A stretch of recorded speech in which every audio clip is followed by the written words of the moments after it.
So, you know, curing has plagued the cannabis industry for a long time.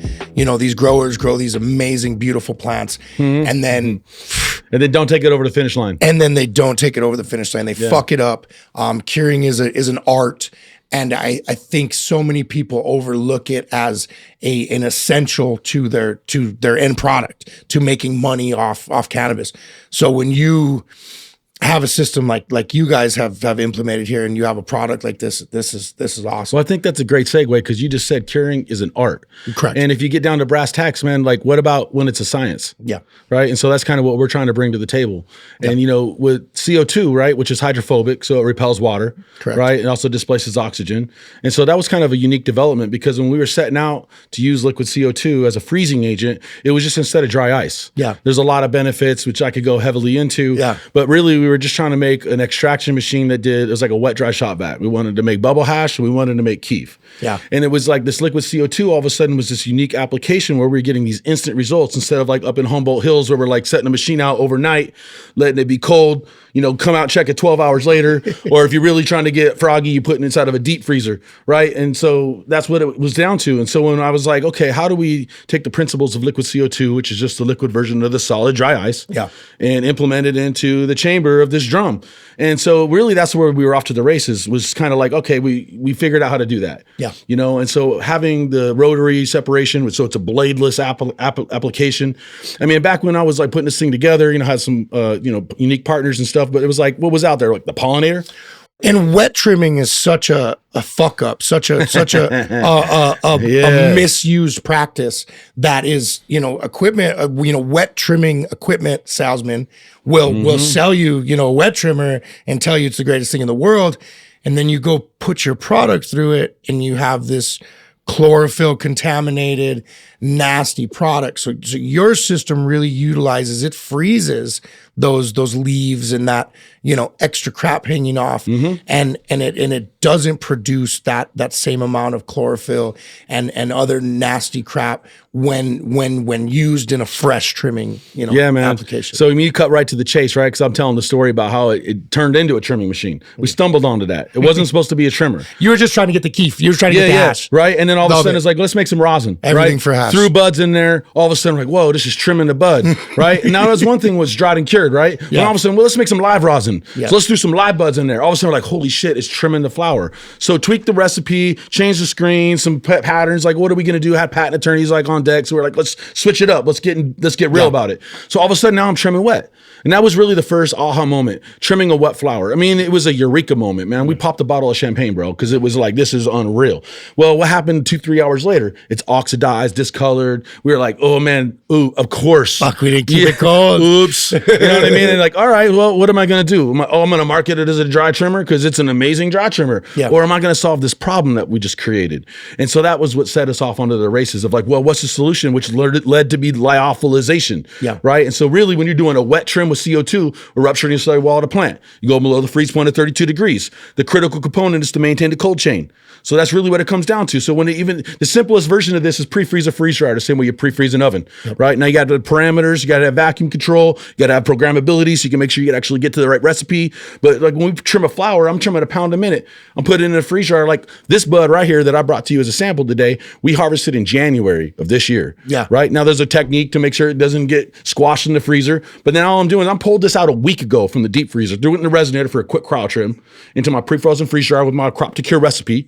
And then 24 hours later, I got a bud that's perfectly dried. Now, the cure process is another 24 hours where we let it to burp and breathe. And there's some components where we take costs. But then we put it in a jar, bro, and I'm bringing it out here for the people. I mean, there's so many benefits. And that's crazy. Huge. That's huge. And so... You smell that, right? Yes, it smells great. For those of you that can't smell through the camera. But man, it smells loud, great. Bro, the whole room be like... It's really good. And you know, so many of these producers run into the problem where they either grow too much, and it goes bad. So this is for the fact like that how about New York? This was from right? They all got in a position where they like grew out our weed. Great Nobody point. can sell it. Well, guess what? We got a couple clients out there that went and did follow our protocol, stuck it all in a deep freezer. Their shit's as fresh as the day cut it down a year later, waiting to be released. You know what I mean? That's huge. And so many of these producers that are running into that problem can really benefit from this technology. So I think you guys are really onto something there, and I think you guys will do really well with it. And I'm really excited to see this come from the Resinator, to come from that original idea. And that's so cool to see the way it developed and kind of the evolution of, you guys were just trying to, make better hash, and I love that this came from hash. But at the end of the day, you stumbled upon such a good product and such a good method to do something that is not done well by a good chunk of the industry. No problem is just a solution waiting to happen. Yeah. No, right? I love it, and man. This is a solution to a lot of problems that people are having out there. And you're originally from Cali? Yeah, man. I've been in Cali most of my life. My dad's a Navy man, so I've been all around the planet, but Cali for more than half my life. By now, it's basically where you spent most time is where you end up being Roots, for real. So that's cool, man. NorCal, baby, in the house. Sonoma cool. County. You're in the perfect place to really grow a cannabis business, and I'm sure you've seen all types of different ancillary businesses pop up and fizzle out. So, like I said, I've been seeing you for years, tenacious at all the shows. And the cool thing about you guys is you bring your unit out to demonstrate and show, people how effective of a machine it is. You know what I like to do, bro? What you just tapped into? We call it the 5S test. So what's that? You got sight, smell, smoke, right? It's got to pass the eyeball test, right? What's the terpene profile like when you put your bag of pill, right? How's it smoke? Those are the 3 first S's. Well, the other 2 S's are really important. We got the science and the microscopes. Yeah. Let's put it under scope. The trichomes tell the story, right? What's the COA say? That's the science that's backing it up. Yeah. So we aren't anecdotal. Yeah. We come up with real solutions, bro. And when you smoke this flower, it's something like you ain't never seen. Man, look, I ain't trying to say it's the best in the world. It's different. Yeah. But it's preferred. It's quality. It's special, man. Tastes good. Weed should taste good. That's been one of my favorite campaigns in the industry. It really should taste good, and it's cool to see you're a real cannabis guy. Yeah, and you're a real smoker, and a Let's lot blaze, of these, bro, roll it up. Yeah, a lot of Torches these, up. a lot of these. Sorry, I usually know it's a lot of these ancillary businesses aren't, and I think that's where they lose their connection to the community. Is if you don't truly know the needs of the base you're selling to, you're never truly going to be successful. So if you're not, in my opinion, if you're not a true cannabis culture person, you're never going to reach that next level of success. It's because game cannabis. Recognized game, bro. Exactly. You know what I mean? You can't fake the funk. Like, you can't come from, working at Costco your whole life and be like, I'm going to go ahead and do cannabis, because they get weeded out. Yeah. When you're getting into a position where you're saying, look, man, I know I got a machete and I know I'm walking in the middle of the jungle, chopping my way. And I'm saying, look, follow me, man. I got a new way. And most people are going to follow the most beaten, well-traveled path. And I ain't mad at that, bro. Like, that's traditional mindset, legacy. I mean, that's what got us where we are. Yeah. I mean, look at it for hundreds of generations, man. This ain't nothing new. We're blessed to be able to walk on the shoulders of these giants out there, but when we're given this gift of access to the technology and the things that we have today, and the innovation that we have access to and what we're doing, that's where the game changes, man. All we're doing is playing our part. Yeah. We're just graceful to be able to share something that's so amazing, man. And we want people to get to have the same experience. When you get the chance to blaze on this live dried, and we're bringing a new use case to fresh frozen. Yeah. You're traditionally relegated to hydrocarbon or ice water extracts. Well, and it's cool that you say that, because we often have fresh frozen, and we'll have companies that stock a bunch of fresh frozen, and then we'll start extracting for them, and they're like, oh, fuck, well, we have enough of this. Mm-hmm. You know what I mean? What else can you do? And, after you've made their sauce, after you've made their diamonds, after you've done some rosin runs, you can only do so much. And so giving a whole nother avenue of, hey, you can take that fresh frozen and we can still, put it to the shelf. We can still put it to market.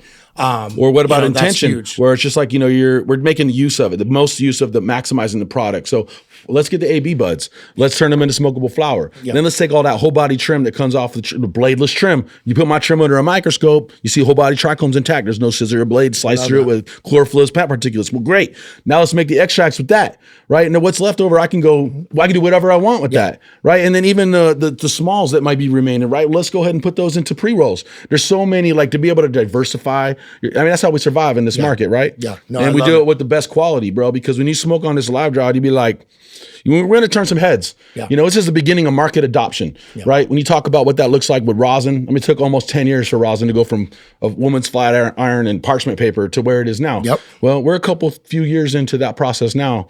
No, I think you're going to see this style of curing and your style of trimming and produce or going through your post-harvest. I think you're really going to see that adopted by more and more companies because it is a better way.